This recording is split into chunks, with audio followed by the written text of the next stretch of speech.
નમસ્કાર વિદ્યાર્થી મિત્રો, મારી યુટ્યુબ ચેનલ સંજય પટેલમાં આપ સૌનું હાર્દિક સ્વાગત છે. મિત્રો, આજના વિડીયોની અંદર આપણે ધોરણ 3 વિષય છે કલશોર ગુજરાતી, જેનો પાઠ 9મો, જેનું નામ છે રંગબેરંગી મસાલીઓ, તેના ભાગ 3 ની અંદર આજે આપણે પાઠ સમજૂતી અને તેના પ્રશ્ન જવાબો વિશે શીખવાના છીએ. વિદ્યાર્થી મિત્રો, જો તમે મારી ચેનલમાં નવા હોય તો મારી ચેનલને જરૂરથી સબસ્ક્રાઇબ કરો. વિડીયો સારો લાગે તો લાઇક કરો, શેર કરો અને બેલ નોટિફિકેશન ઓન કરો, જેથી મારા આગળના નવા વિડીયો પણ આપને મળતા રહે.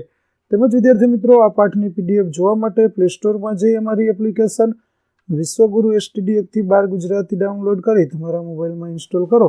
જો તમે શરૂ કરશો તો તમને આ પ્રકારે જોવા મળશે, જેમાં બધા ધોરણની અંદર ધોરણ બતાવશે, ધોરણ પસંદ કરશો એટલે વિષય બતાવશે, વિષય પસંદ કરશો એટલે પાઠનું નામ બતાવશે, જેમાં વિડીયો ઉપર ક્લિક કરશો તો વિડીયો જોવા મળશે અને PDF ઉપર ક્લિક કરશો તો તમને PDF જોવા મળશે.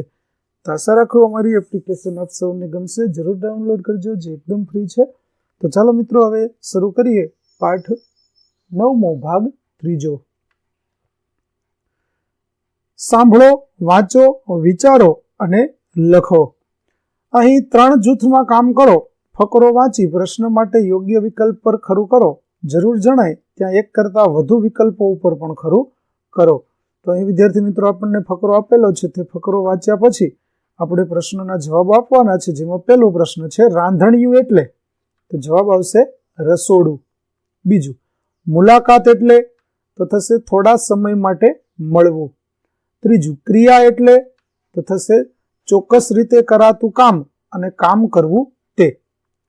ચોથું, વાનગી એટલે, તો વાનગી એટલે થશે ખાવાની વસ્તુ.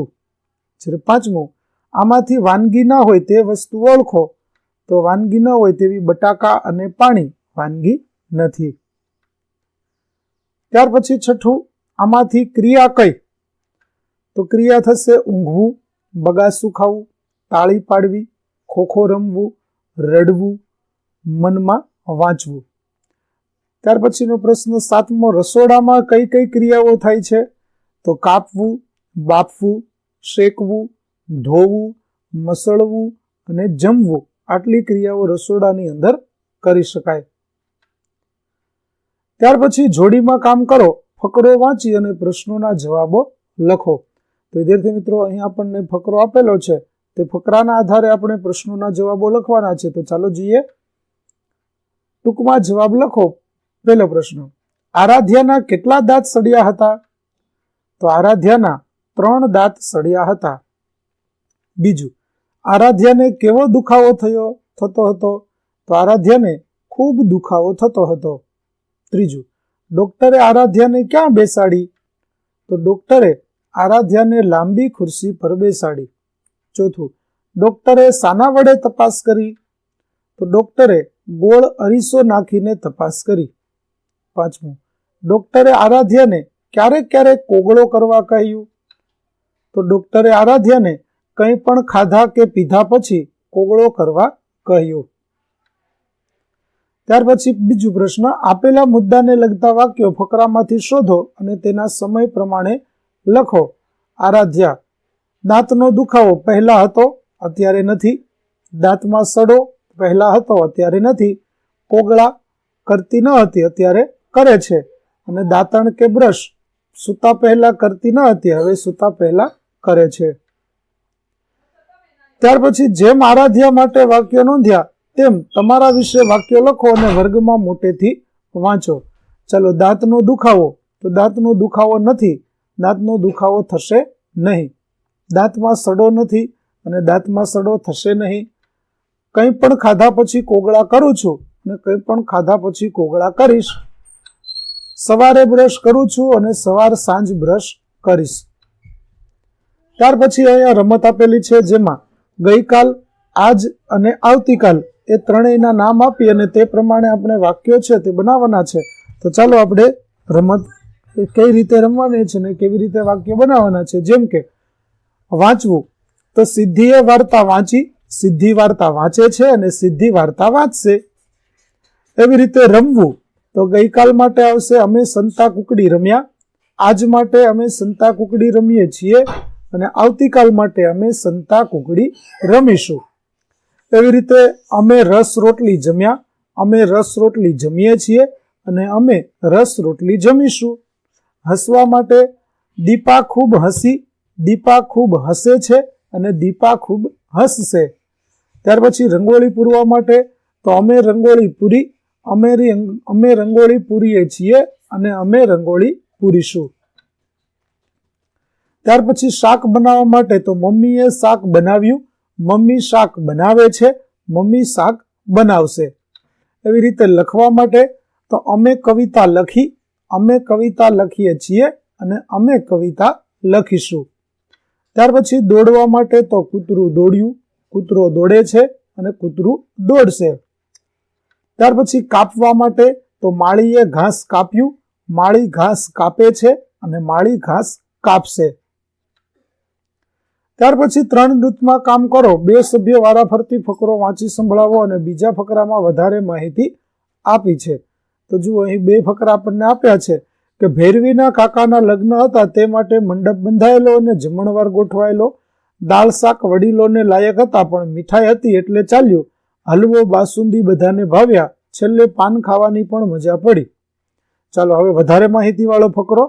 તો ભૈરવીના નાના કાકાના લગ્ન હતા તે માટે વિશાળ મંડપ બંધાયેલો અને ભવ્ય જમણવાર ગોઠવાયેલો. દાળ શાક વડીલોને લાયક તીખા હતા પણ 2-3 મીઠાઈ હતી એટલે ચાલ્યું.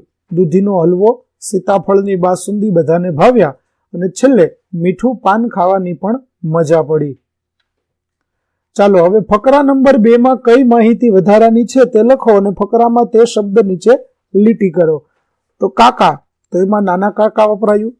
પહેલા ફકરામાં મંડપ હતું જેમાં બીજા ફકરામાં વિશાળ મંડપ થયું. જમણવાર બીજા ફકરામાં થયું ભવ્ય જમણવાર. દાળ શાક બીજા ફકરામાં થયું તીખા દાળ શાક.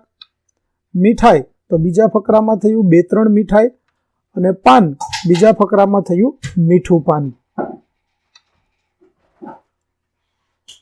ત્યાર પછી જૂથમાં જ રમત રમો. ઉદાહરણ પ્રમાણે આપેલા વાક્યોમાં નવી માહિતી ઉમેરતા જાઓ. જેમ કે મેં કૂતરો જોયો તો મેં કાળો કૂતરો જોયો, મેં એક કાળો કૂતરો જોયો અને મેં એક મોટો કાળો કૂતરો જોયો. એવી રીતે રૂક્ષાનાએ ફરાક ખરીદ્યો તો રૂક્ષાનાએ ફરાક ખરીદ્યું, રૂક્ષાનાએ એક ફરાક ખરીદ્યું, રૂક્ષાનાએ એક મોંઘું ફરાક ખરીદ્યું અને રૂક્ષાનાએ એક મોંઘું સુંદર ફરાક ખરીદ્યું. ત્યાર પછી હાર્દિક દોડે છે તો હાર્દિક સવારે દોડે છે, હાર્દિક સવારે ઘણું દોડે છે અને હાર્દિક સવારે ઝડપથી ઘણું દોડે છે.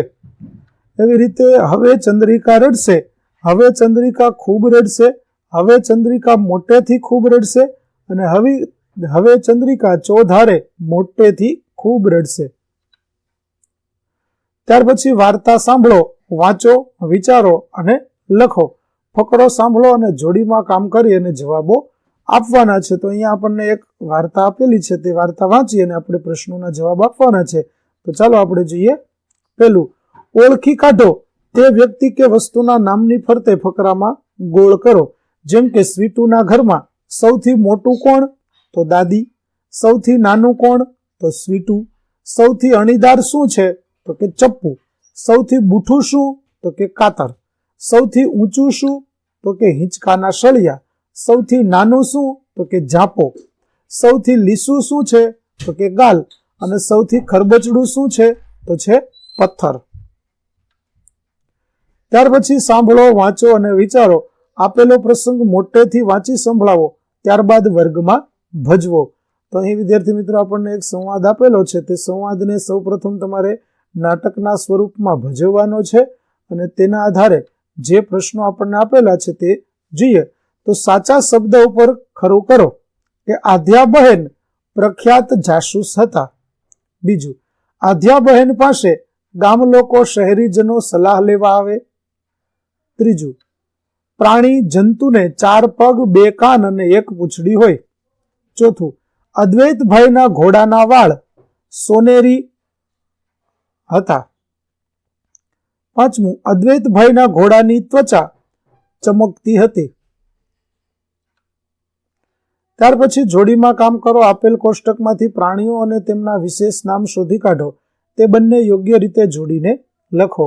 જેમ કે ગોબરું ભૂંડ, દૂજણી ગાય, મારકણી ભેંસ અને રૂપાળું સસલું.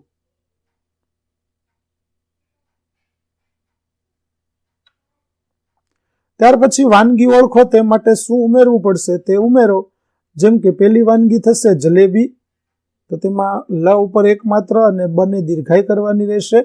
એવી રીતે બાકીના તમે જોઈ શકશો. બેમાં બીજી વાનગી થશે સમોસા, ત્રીજી વાનગી થશે ભજીયા, ચોથી વાનગી થશે લાપસી, પાંચમી થશે રોટલી અને છઠ્ઠી થશે મોહનથાળ. ત્યાર પછી શિક્ષક તમને પાના નંબર 167 પરના ફકરાનું શ્રુત લેખન કરાવશે. જોડીમાં કામ કરો અને તે ફકરો એકવાર વાંચી લો.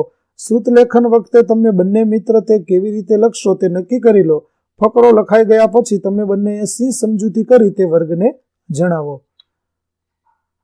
ત્યાર પછી હસો. મમ્મી: બીટુ શીરો બનાવું કે સુખડી? બીટુ: મમ્મી ઘરમાં એક જ કઢાઈ છે, એટલે કે બંને બનાવો. ત્યાર પછી વાંચો અને નાચો.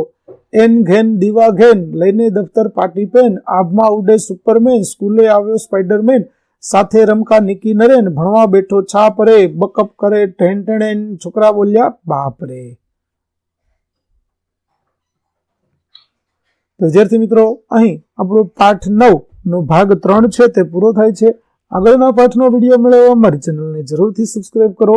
તેમજ PDF જોવા માટે પ્લે સ્ટોરમાંથી અમારી એપ્લિકેશન વિશ્વગુરુ STD 1 થી 12 ગુજરાતી ડાઉનલોડ કરી તમારા મોબાઈલમાં ઇન્સ્ટોલ કરો, જેમાં આપને ધોરણ 3 તમામ વિષયના સ્વાધ્યાય સોલ્યુશન, સ્વાધ્યાય પોથી સોલ્યુશનના વિડીયો અને PDF મળી રહેશે. ફરી મળીશું નવા વિડીયો સાથે. ત્યાં સુધી આવજો.